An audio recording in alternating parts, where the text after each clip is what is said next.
Hi, I'm Lance Tailfeathers. In this edition of the Buffalo Journal, we take you to the head-smashed-in Buffalo Jump to a unique princess pageant. We will meet the new Buffalo Jump princess. Like many Indian reserves across the North American continent, the Peigans have fought a hard battle to keep their old ways and still live in the fast-moving modern society. Today we visit the Peigan Nation in transition. Buffy Sainte-Marie has long gone a long way from her hometown Saskatchewan audiences to a successful career in Hollywood. Today we hear some of the music that has made her famous. The popular Indian war bonnet worn by chiefs and prominent people has a long and colorful history. But as we find out in our first story, that bonnet is a rare art form on the verge of extinction. Rick Tailfeathers has this story.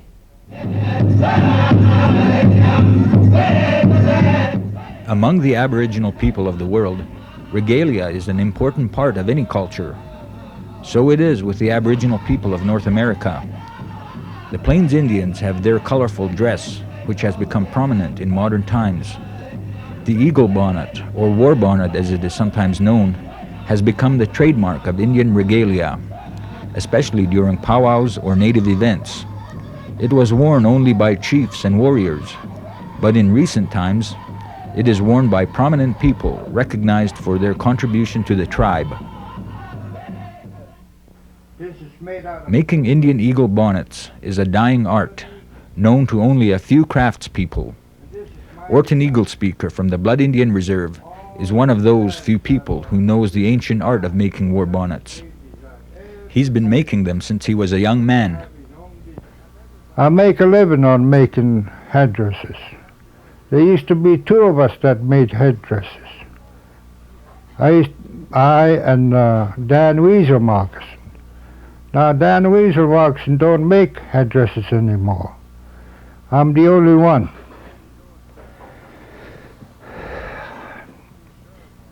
I estimate myself that I have made about 1,000 war bonnets in my time. This type of war bonnet originated with the Sioux people from North and South Dakota. It made its way north to the Blackfoot tribes in the mid-1800s. Although the traditional straight-up headdress of the Blackfoot people has not died out, but used only for religious ceremonies, the Sioux war bonnet has become very popular and is often seen as standard regalia. Making a war bonnet takes a lot of time and patience. The materials used are carefully prepared, and only the best stock goes into a headdress. The feathers are individually decorated with colorful rings and pure white eagle plumes.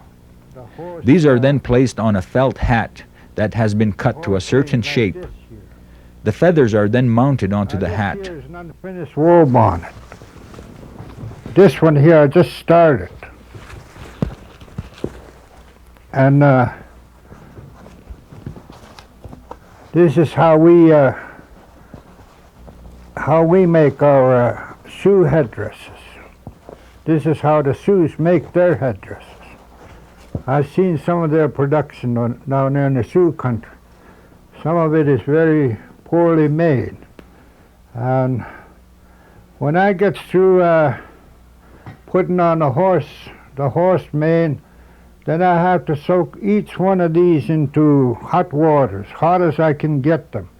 And that's how I train these tails. They're nice and soft so that they will hang. If I don't, then they go all, it's a terrible sight. When the feathers are completed, they are placed on the hat, and two long spikes from the eagle's wings are sewn to the very top. Sometimes the hides of pure white weasels are used. I also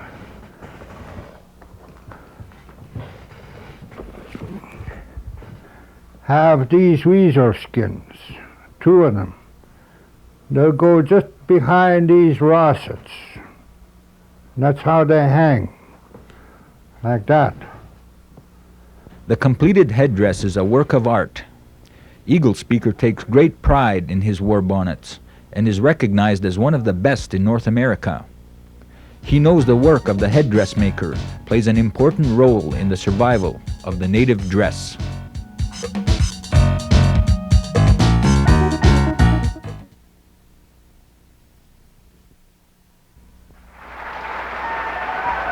Yesterday it was Regina, Saskatchewan. Today it's Calgary, Alberta. And tomorrow it will be Alaska. The road is a long one for Indian composer and singer Buffy Sainte-Marie. But wherever she goes, she has fans. They've come to listen to that unique contemporary Indian music she has become so famous for. Eagle man climbing the skies, red light of evening falls like rain. With a successful career in Hollywood and numerous awards to her name, including a coveted Academy Award, Buffy has climbed to the heights of stardom. The Buffalo Journal followed her backstage at a recent concert. We asked her where her music came from. I don't know. I don't know where it comes from. I never have known. Some of it I write, like country songs and things that just kind of touch me, and or songs that are really intricate politically, like My Country 'Tis of Thy People You're Dying, or Universal Soldier. You know, I'm a philosophy major, and it just, I think, and I'm a poet, and it just kind of comes out that way, and I work on it very carefully. But other songs like Eagle Man or Star Rock, I don't know where they come from. They just occur to me like dreams, and I just kind of hear them in my head like somebody else would have a dream. It's just a real natural process, and I think probably it's a more widespread, common process than most of us know. But I spent so much time by myself as a child that I was always hearing this music in my head and had time to pay attention to it, and music became like my playmate.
Born and raised in Saskatchewan, Buffy Sainte-Marie has strong ties with her Indian heritage. She sings a strong message about her people. I've always wanted to be a bridge between native culture and colonialized culture, because really colonialized people are, I feel, culturally deprived and in need of some of the values that you find among the Aborigine people in Australia, you know, where the people are still so telepathic, and the Sami people that they call Laps in Scandinavia, and the Ainu people, who are Caucasian people, who are the native people of Japan, and of course the natives of North and South America. We all have unique human skills that mustn't be lost any more than the medicines of the jungles that are being destroyed should be lost. They're really human abilities, yeah?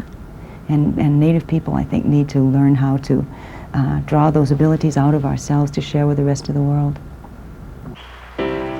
In 1988, Buffy won the prestigious Academy Award for Best Soundtrack with her song Up Where We Belong in the movie An Officer and a Gentleman. Tonight, she sings it like no other artist can. Who knows what tomorrow brings in a world where few hearts survive. All I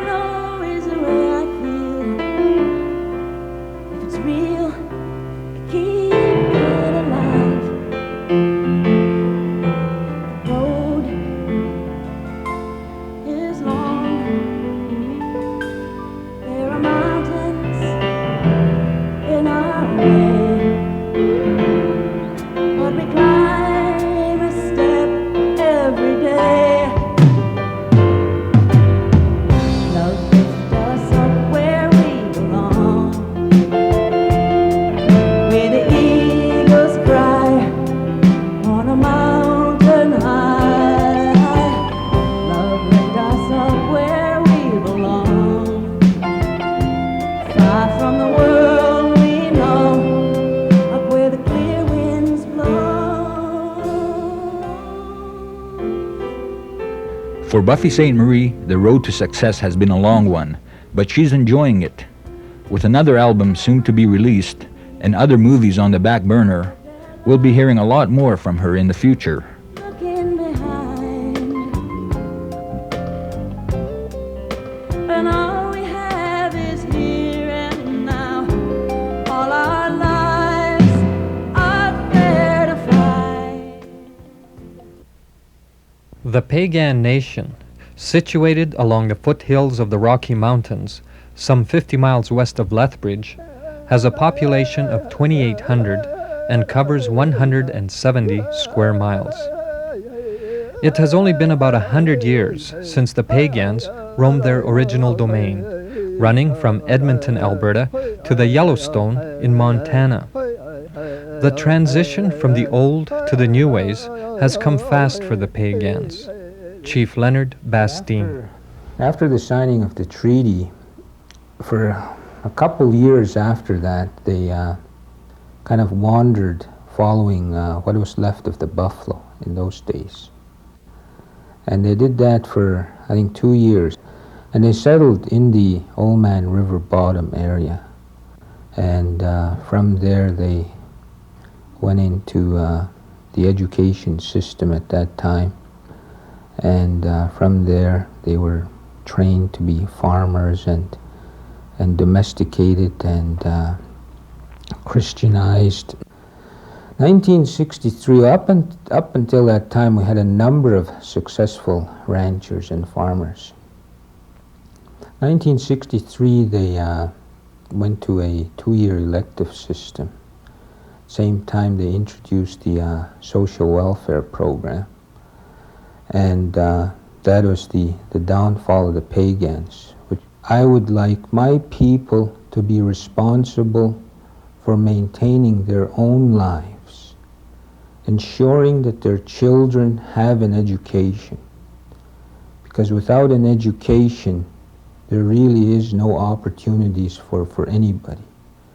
And it's with education itself that would have the Peigans parallel with other walks of life. The road to recovery from the cultural shock began in the mid-80s, and now as much as 70% of the population are now abstainers. Employment and education have become priorities. Under the leadership of Jerry Potts Jr., employment for the 70% unemployed is the goal. The band-operated economic development initiatives that Peigan has are probably centered around Peigan Crafts, which employs about 20 to 30 people at various times, and that produces like moccasins that are shipped all over Western Canada and that are sold in a lot of the major department stores. And the other one would be the CY Ranch, which is a cow-calf operation, and they've been running probably about 600 head of cattle, and they're presently getting into an irrigation development down there where they're producing their own feed, and they're looking at that as a like cow-calf operation. The other economic initiative that kind of leads to individual development is the housing department on the reserve is set up where all the new houses and renovations are all put out to tender to contractors that are made up of band members that they've set up drywalling firms and framing, etc., the various components of building homes.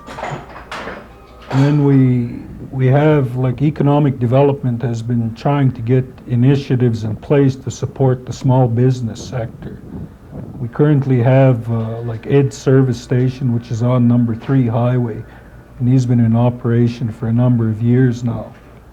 We recently have had open on the reserve, like Willie Big Bull has set up Big Bull's Custom Design, and he's developed silk screening and commercial sign painting.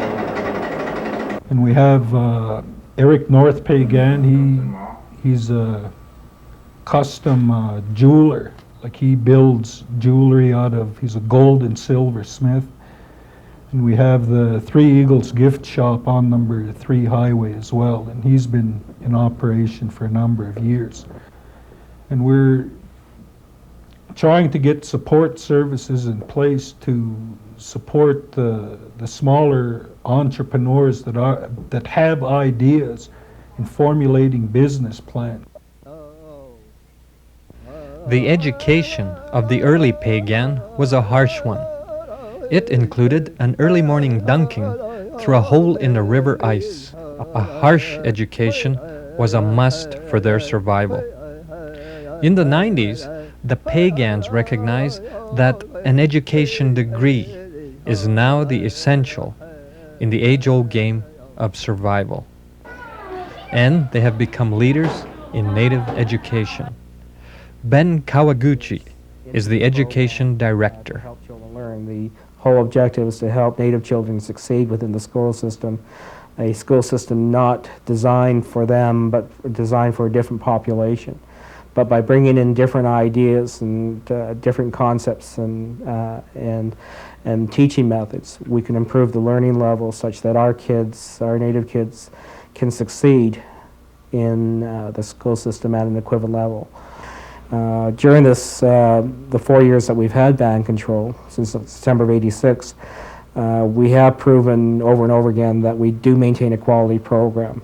We had an external evaluation conducted in 1988 by Alberta Education, and their review and evaluation of our school was very positive.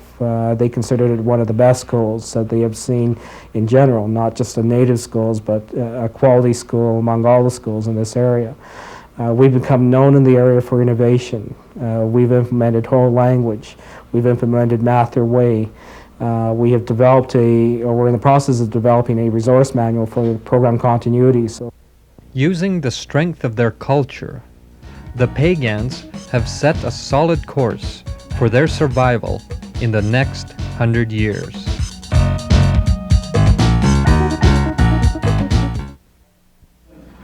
So how about a hand for all the contestants?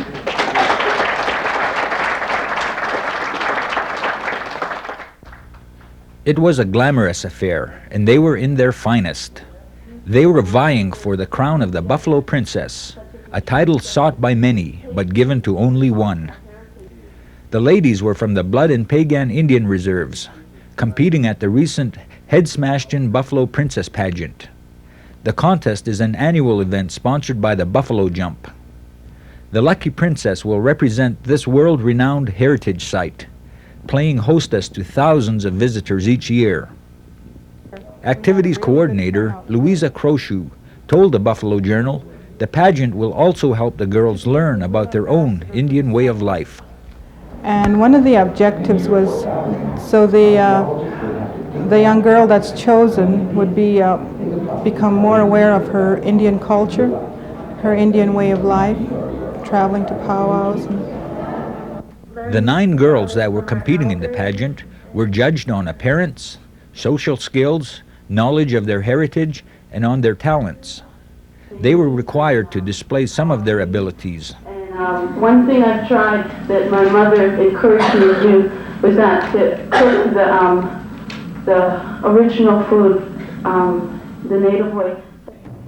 Another area these would-be princesses were judged was in the competition native dance. Here they showed their best moves.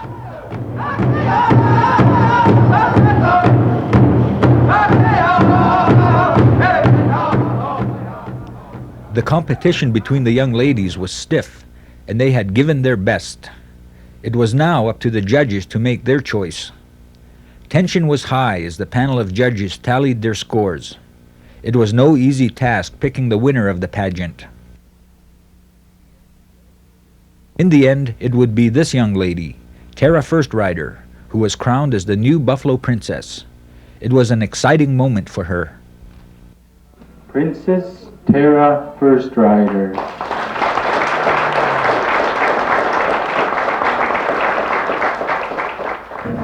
Well, it was totally unexpected because of my impromptu question, I didn't do too well. So I thought another girl would take it. I was pretty surprised when they called my name. Yeah.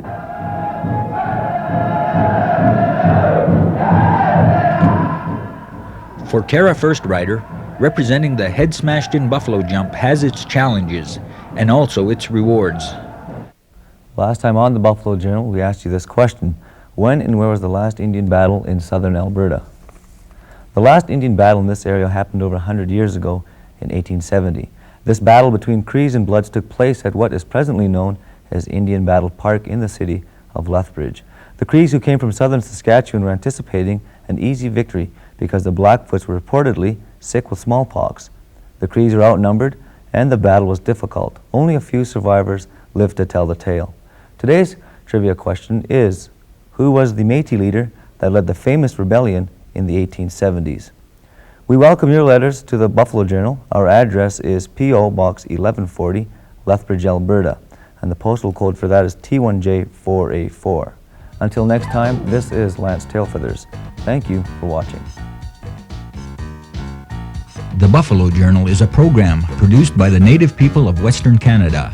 It looks at the culture, history, and contemporary lifestyles of Canada's Aboriginal people.